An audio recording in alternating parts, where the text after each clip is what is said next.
morning, everyone. My name is Jerome Forissier. I am with Huawei Technology High Silicon, and I'm an assignee in the Linaro security working group. It's been almost a bit more than 2 years now, I think. And also, I'm the current maintainer for Opti. So my presentation will be about secure storage. Lots of things have been going on in that area since Connect in San Francisco. So I will be showing you what's new since that time and also what's left to be done, because there are things that have to be done. So the agenda is, first of all, I will briefly show what is secure storage. I guess most of you already know. I will show you kind of a timeline to show when features and modification have been added to the Opti.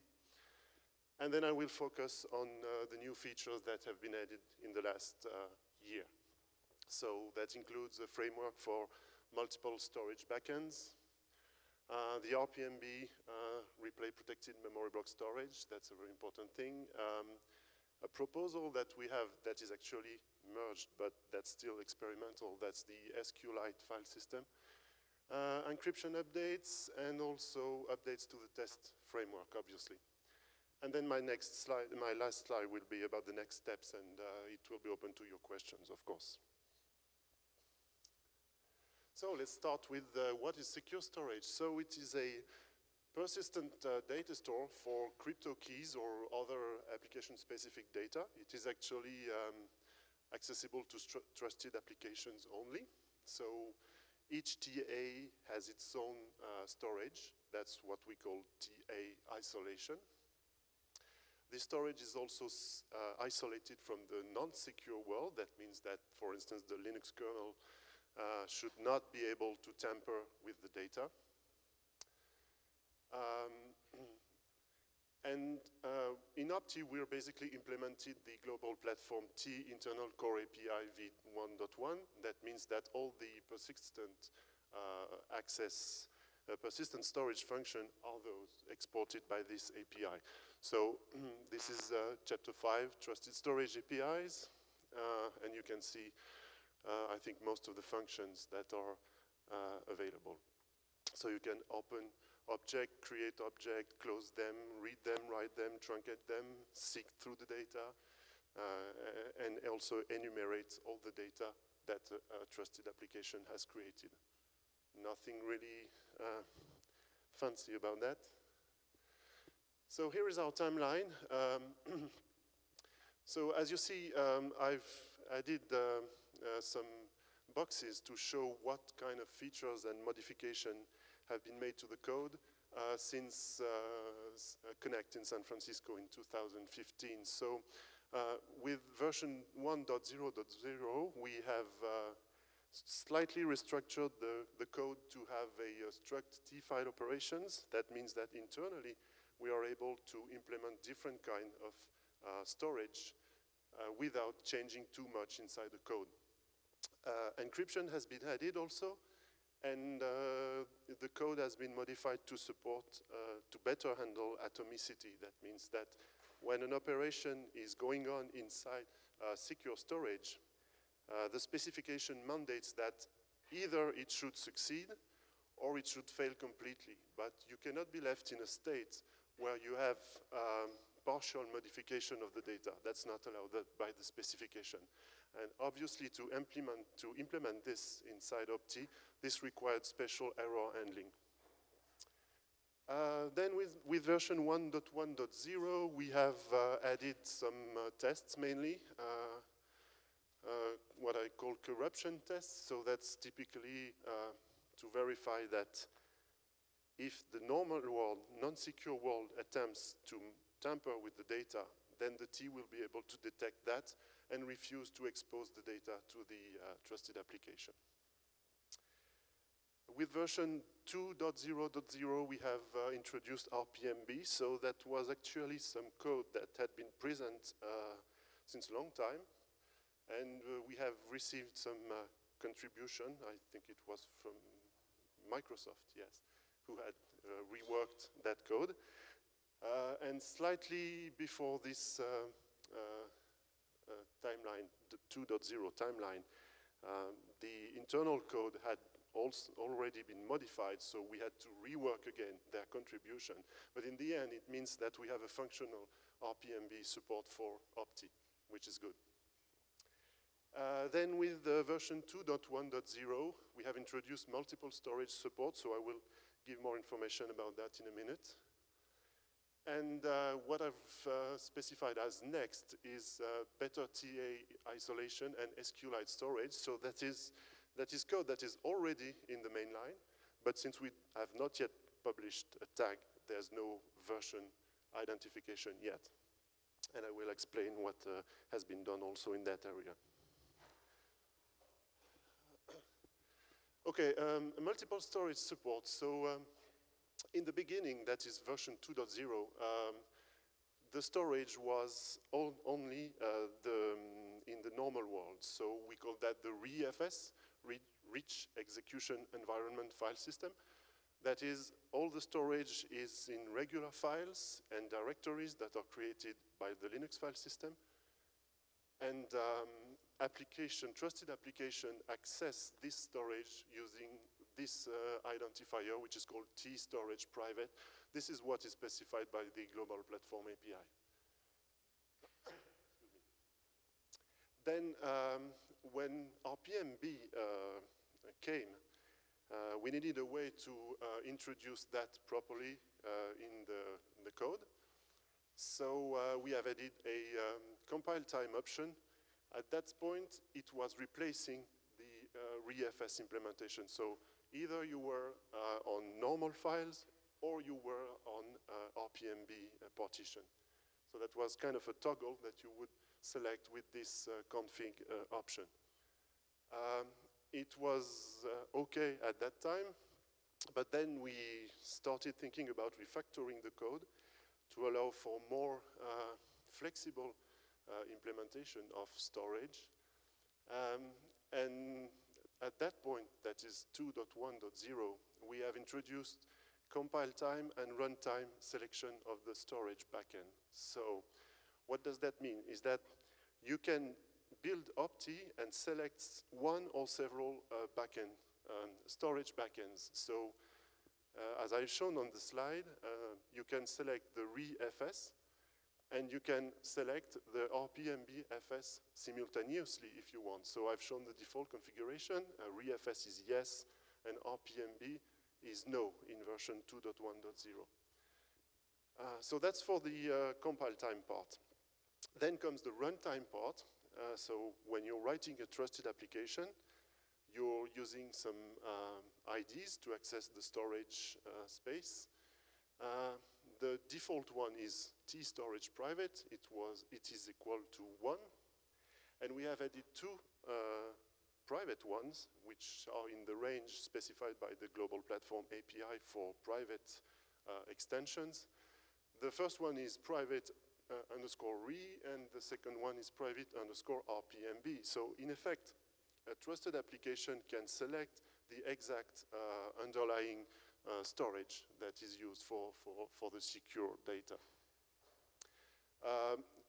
With the default configuration, the private is implemented with the RE file system. So if you say private, it's RE, and if you say RPMB, it's RPMB. Unless you disable the REFS, in which case the private will be the only one that is RPMB, of course. Nothing really complex at this point, I guess. But introducing this mechanism for compile time and runtime selection allowed us to introduce yet another backend. And this is the SQLite storage. So a new compile time flag, config SQL FS, which is false by default, and a new define for runtime used by trusted applications. So I will explain now a bit more what are these different kind of backends, what are their purposes. So RPMB was added in 2.0. As I said, it was some legacy code which has been reworked. You have 3 files mainly to implement that. SVC storage, RPMB FS, obviously, and the key manager for encryption and authentication of data. We have a file system layout which is quite straightforward. There is a file allocation table which gives file names and their location inside the partition, and then the file blocks afterwards. So we allocate the FAT from the bottom, while the blocks are allocated from the top. And actually, there's a very interesting thing from the code point of view, is that we are reusing memory allocators to perform the allocation of blocks on the file system, because allocating blocks of memory or blocks of storage is basically the same thing. So we're using tmmalloc and tmmalloc2 to perform that very file allocation.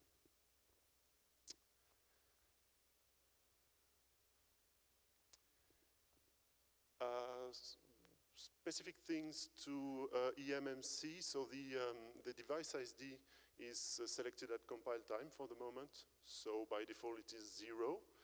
We define this in the config.mk file. That means that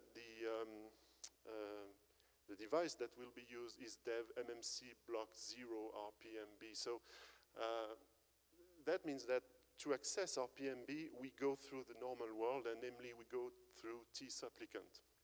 So there is no MMC driver inside OPT. That may be considered as a limitation, since for secure storage, ideally you want to handle everything on the secure side to avoid any tampering of the data. But as I said, with RPMB, there is already encryption and authentication. So tampering and eavesdropping is not a problem. Now, the problem that remains with that implementation is that it is susceptible to denial of service attacks, obviously. So if, for instance, the user gains root access to his device, he can kill the tsupplicant, and then the protected storage won't be available anymore.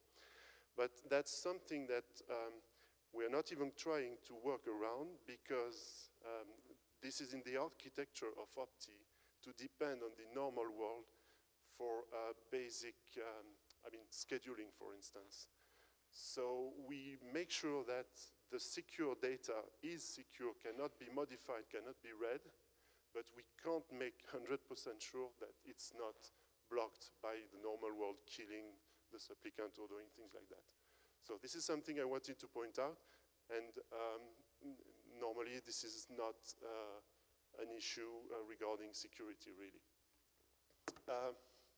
Another interesting thing is that since tsupplicant is the one who actually accesses the RPMB partition through the Linux kernel, we have added some emulation code, so you can test the RPMB code without having a real RPMB device.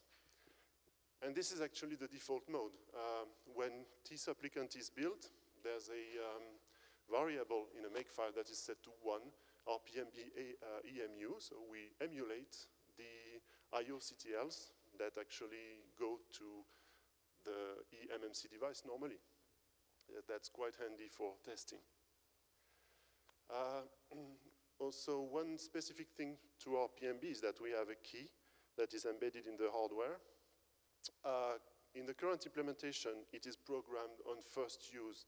That means that when OPT is loaded for the first time, when the device is used for the first time by OPT, then OPT will detect that the device is new, and it will send the RPMB key to the device. So obviously that is not the correct way of doing things for a real product, because it means that you will be leaking the key to the device just if it is replaced. So this is something that is currently not conditionally compiled, but we will fix that in a future release. This is really easy. You should program the RPMB key in a trusted environment, for instance, when leaving factory, and then the runtime real device, real product shouldn't be able to send its key through the normal world, obviously.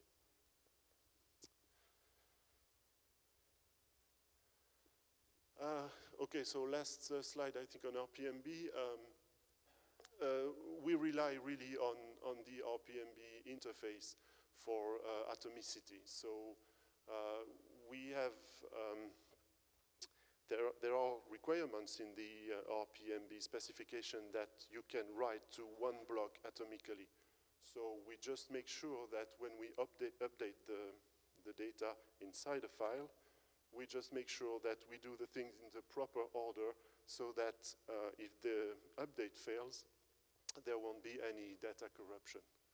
So this means that we update the FAT as a last operation, of course, and we copy data if we need to ensure that data is properly updated. For instance, when you extend or when you write some data inside the file, sometimes we have to copy and then modify and then update the FAT. As far as testing goes, the code has been validated on real hardware, namely the high keyboard. Since kernel 4.8 RC1, there is a patch that has been upstream to enable the proper capability in the MMC controller. So effectively, you can access the embedded MMC on the high keyboard, but you can also experiment with external eMMC modules, and that's what I've done to validate this code, because you know, when you work with devices that are designed to accept modification only once, like programming a key, it's sometimes difficult to be debugging, because if you do it wrong, you break your device. So I had bought some adapters, as I'm shown on the screen, that's simply adapters that allow an MMC chip to be plugged into the micro SD interface. That's quite convenient. Here is an architecture slide. So let's go rapidly through it. Oh, no. Maybe if I can get the highlights here. So we have the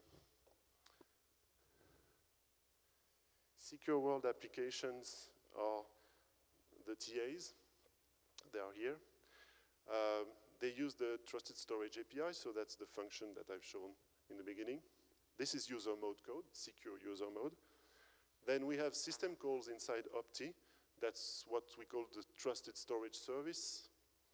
And then underneath that layer, we have the file operation interface that I mentioned earlier. This is where the operation will be dispatched depending on the ID of the storage. So if you're doing an operation on the RE-based backend, then it will go this way. If this is the RPMB file system, it will go this way. And the key manager code is mostly common to those two implementations. Then we have an interface with the normal world, which is here, either a file operation interface with the open, write, access, close, read, seek. Or we have an RPMB block interface, which will also go through the T driver to the T supplicant.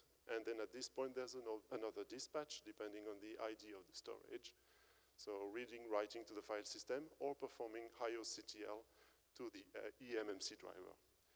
And that's at this point that we have also, well, here, that we have also the emulation capability of T supplicant.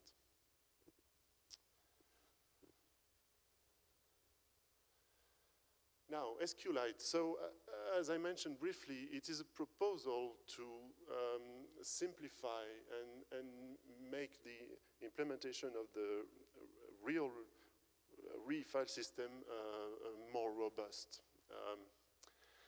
Because you have to propose, when you implement secure storage, operations have to be atomic. So this means that every time something can go wrong, you have to be able to roll back to a stable situation, which is the previous one before the operation was even started. And that makes for quite a bit of complexity inside the code. So the idea with SQLite was that instead of having this complexity in the secure world, we would rather have it in the normal world that is mainly in T-supplicant.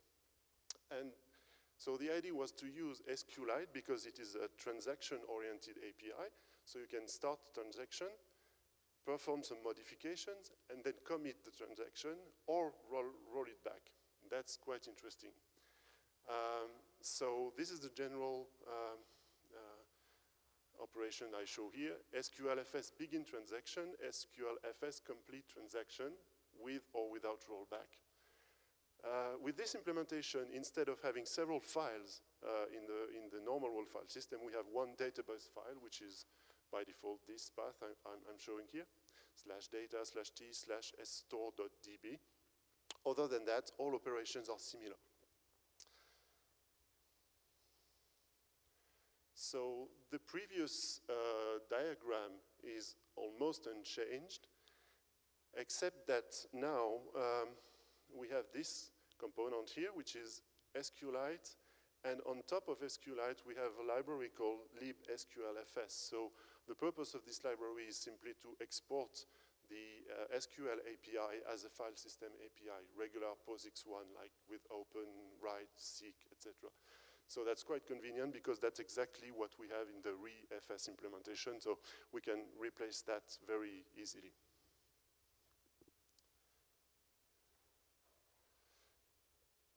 Okay, so regarding encryption, that's a new feature that has been added since San Francisco Connect, I think. It is turned on with a config option, which is shown here. By default, it's enabled. Encryption is useful even for RPMB, obviously, because as I said, the device is accessed through the normal world, so you don't want your secure data to flow in the clear. We also use authenticated block encryption, and we have one key per file, which is the file encryption key. It is actually generated, it is encrypted using a trusted storage key, that is, and then it is stored in the file metadata. So when we want to access some file, we need to have the file encryption key. This key is simply in the metadata in the header file, but we have to decrypt it, obviously, and this is done through the secure world, obviously, and a trusted key is used that is specific to each application. So this is a way to make sure that all trusted applications are well isolated, and a trusted app cannot read the data or write the data of another trusted app. So yeah, I'll give a bit more details there. But then, of course, the detail is in the code.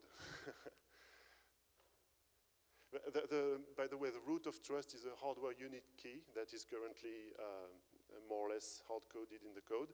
So this is one part that you have to implement if you have your own platform to support real products. You should modify the section that uses this predefined hardware unit key and adapt it maybe to use a hardware crypto module or something. So a few minor differences in the way data are encrypted. For the re-FS and the SQL FS, metadata are always authenticated and encrypted. The data may or may not be authenticated and encrypted depending on the flag I mentioned previously. So by default, it is both authenticated and encrypted, and the algorithm is AES GCM. Now for RPMB, this is a bit different since authentication is already handled by the RPMB protocol, obviously. So we keep simply the data encryption with the AES CBC. With ESSIV, that means the initialization vector is computed from the block offset and a few other stuff. We're trying to keep with the standard, well-known algorithm, as always with cryptography, not trying to invent anything.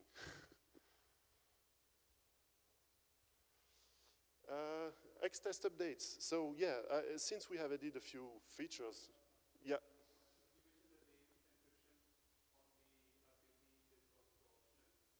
Yeah, Yes, it is.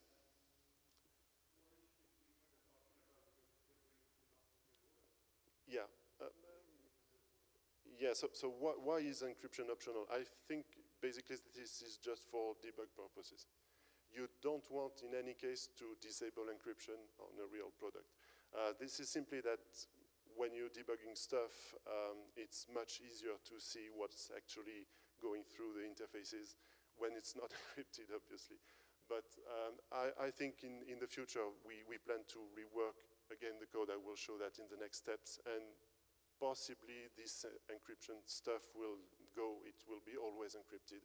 And if you don't want encryption, you will change the code by hand because it's a bit confusing.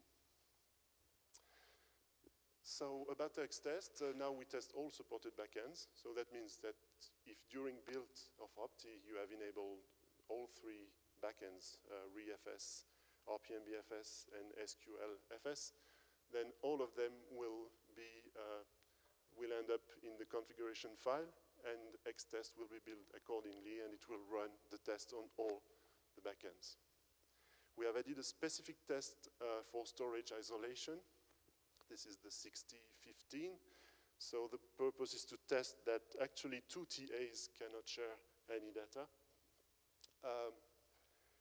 The way it works is that we use the RE file system, and we fiddle around with the files in the normal world file system. So we move file blocks, and we move files from one directory to another one that is basically trying to simulate what an attacker would do.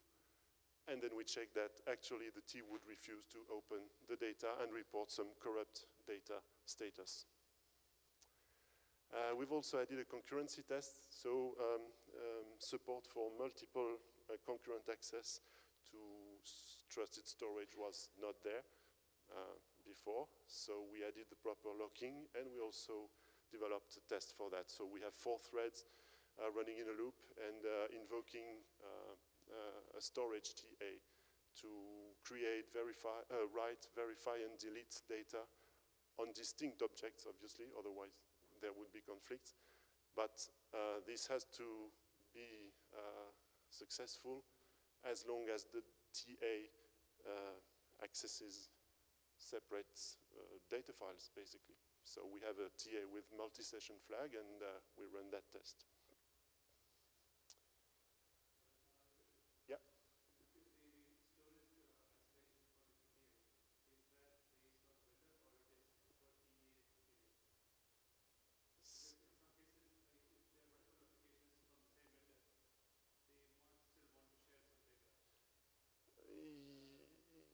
Yes, if you want to share data with another TA, I think the global platform interface does not really allow this. I mean, you have to come up with your own design to do that, and such as you may have one TA that is responsible for the storage and use calls from one TA to the other, because you can do that. There is a TA API in the internal API that allows you to create a session into another TA.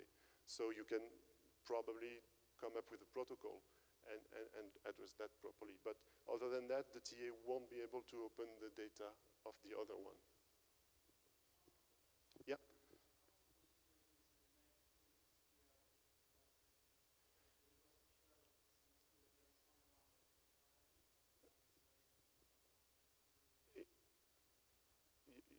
The question is about isolation in SQL? No?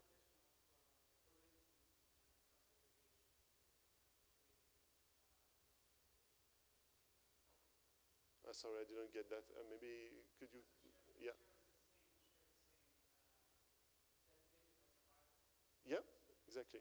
So, yeah, there is only one database file for the SQLite file system. But concurrent access is handled by proper protection with mutexes inside Opti. So we are guaranteed that we won't update the database simultaneously. And then as far as TA separation goes, this is handled by the proper cryptography so that the data are not usable by another TA simply. So regarding access to the database itself, it's handled by a mutex. That's it.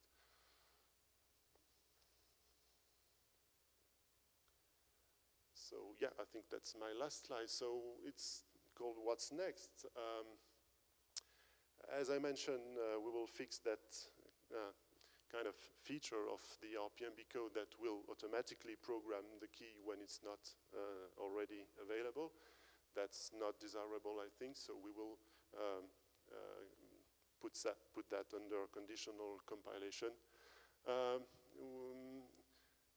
We would like also to improve the derivation of the secure storage key from the hardware unique key, because as I said, we have some template code that uses some hard-coded value just to make the things go.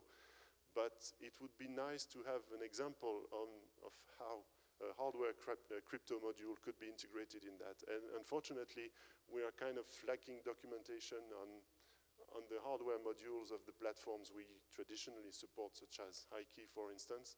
So for the moment, we have no such driver upstream, and then we can't give real useful example code.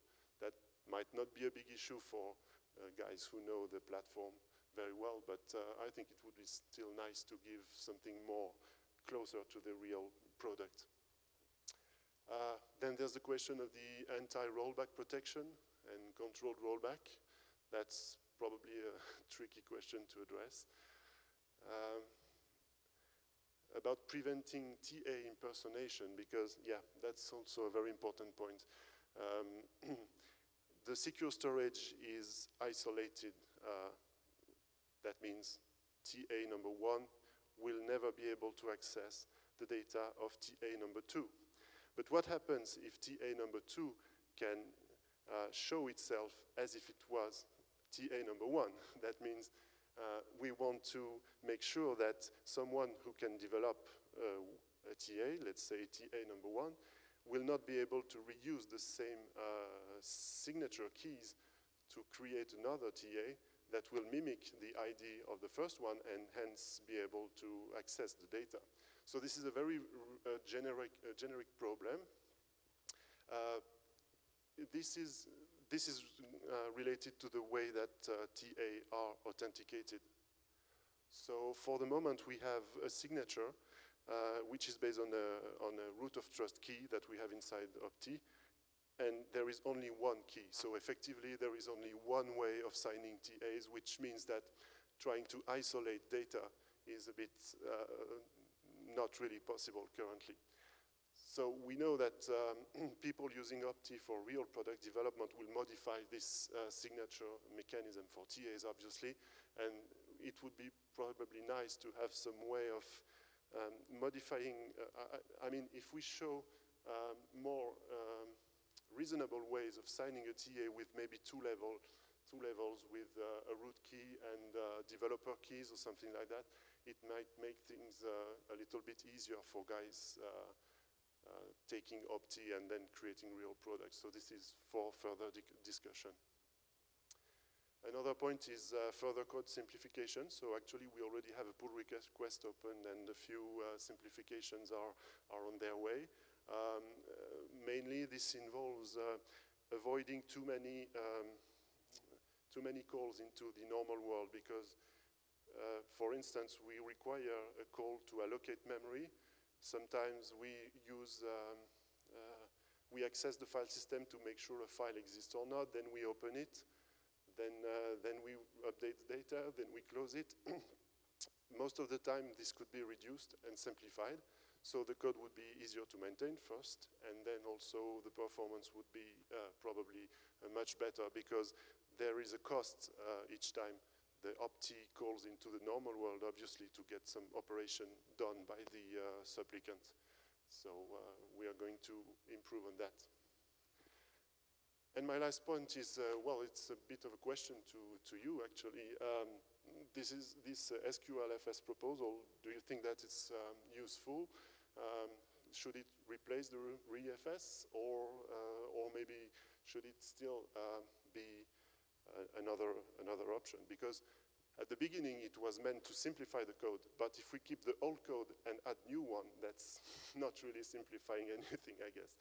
So, yeah. That's it for my presentation. So if you have any questions or comments, please go ahead. Yeah.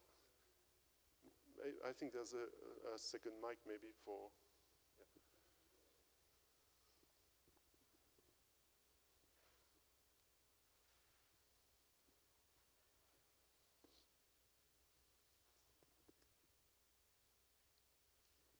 So one of the challenges I personally faced is fitting everything into a secure SRAM, all the Opti code.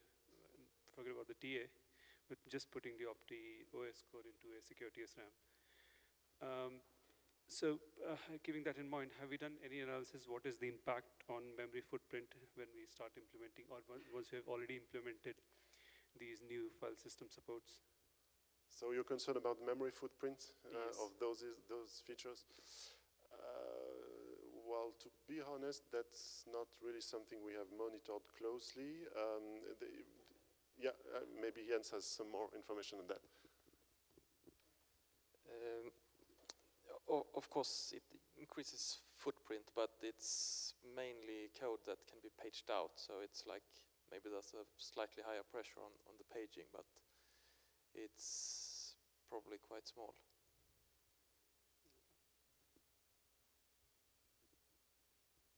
Yeah, and in any case, we try to make everything more or less optional and configurable. The whole purpose of this CFG variables is really to make it possible for you to activate only the feature you want. So if you consider that the RE-FS is just enough for you, or maybe RPMB, you can just scratch all other implementations and go with a simpler and a smaller footprint, obviously. Okay, second question. We talked about 3 different options for the storage.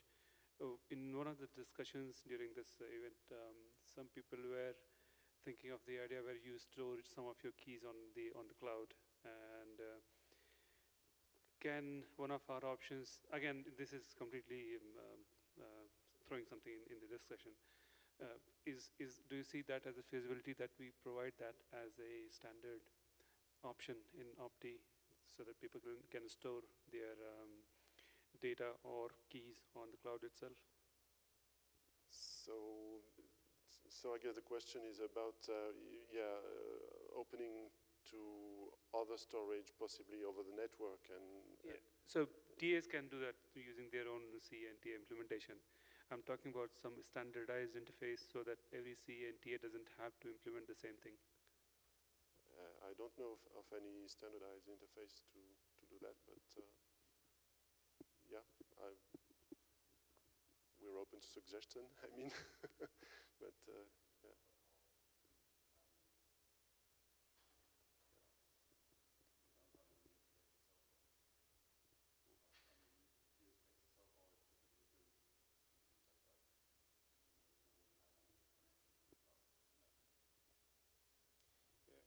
Especially in the use cases like DRM, where you do have a connection to the network, where there are a lot of key exchanges that happen, and if there is apprehension about storing something on local device, some people may not trust storing in a encrypted, non-secure world file system. So, again, it's not saying that is something we must do. Is it worth even talking about, is the question.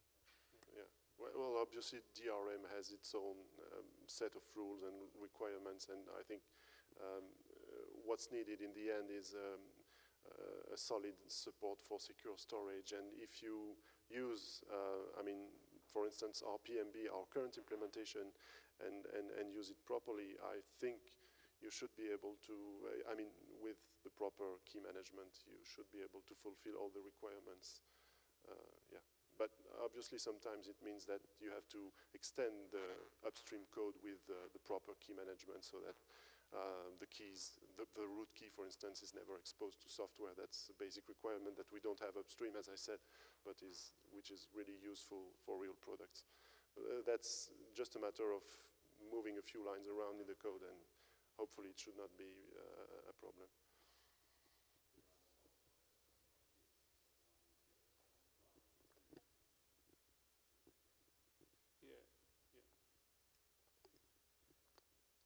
Any other questions or comments? Or yeah.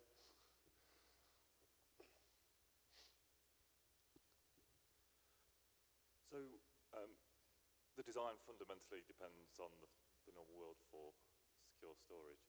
I was just wondering if you see any future need for Opti itself to store some non-volatile data for configuration or anything like that, dynamic configuration. Sorry, I didn't get that. You mean Opti OS using secure storage for its own needs? Correct, before the OS has started even. Yeah, I mean, the storage API is also available internally to the T through a very simple mechanism that we call static TAs. So what it means is that you can compile and link a bit of code statically with the Opti kernel, the Opti core, and have it accessed as if it were a standard trusted application. So that means that, in particular, this piece of code can use, well, the code inside the Opti OS, of course, and it can export functions and be called like a regular trusted application. So this can make things quite useful for integration with other TAs or any other code. Okay, yeah, that's good, thanks.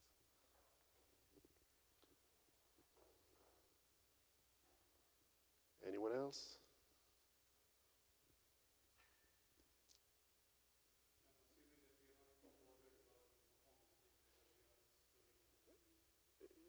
Yeah, exactly. About the performance, currently we know that things are not that great. I mean, it's visible when we run the tests that especially some implementations of the file system backends are faster than others, and all of them may be relatively slow, I would say. But that's something we are working on, definitely. Perhaps just one more for me Yep. as well. You mentioned the encryption algorithms and other algorithms are standard. Are they conforming to? Yeah, sorry, I can't hear you. I just move a bit because. I'll speak a bit louder. Sorry. The encryption algorithms you use, do they conform to any standard? I mean, does the global platform specification mandate some standards of key strength and things like that, or is it some other guidelines like NIST? No, I don't think the global platform mandates anything regarding encryption for trusted storage, because their basic requirement is that the data are accessible only to the secure world. That's, you do as you want, but it's so it's a bit specific to the fact that we go through the normal world that we need some encryption. And then, as I said, we're using the well-known algorithm because we know that they're not flawed, basically. But then, regarding any key lengths or constraints, that's our choice, basically. Yeah.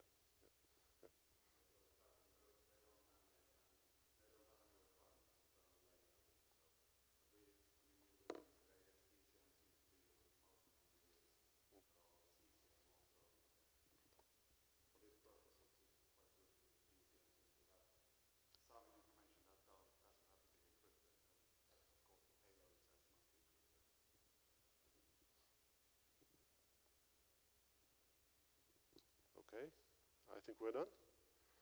Thank you very much for attending this session.